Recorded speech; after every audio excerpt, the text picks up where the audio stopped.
Here we are, yeah, the beginning of hurricane season. It runs from June 1st to November 30th, and it is an early start, of course, when we start in June, but we do see development sometimes in June. Where are the most common places that storms develop? Well, where the water's the warmest, and that is in the Gulf. In the Gulf of Mexico in June, we sometimes see storms develop and move to the north. Also, where water is fairly warm in the Northwest Caribbean, and those storms also tend to move north, northwesterly. Also, sometimes we see them in June forming just off the east coast here, and they tend to go out to sea. So these are the three main breeding grounds and direction that the storms do move in June.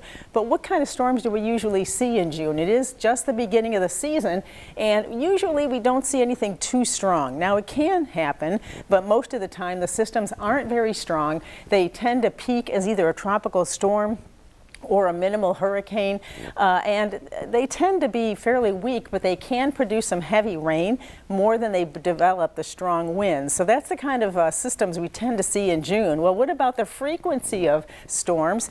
As you know, as we go through the summer months, it ramps up. We start off in early June here with a very low amount of tropical systems, but you'll see here, yeah, the graph goes up rapidly by the time we get into August and September, peaking in early September. So you want to be ready now.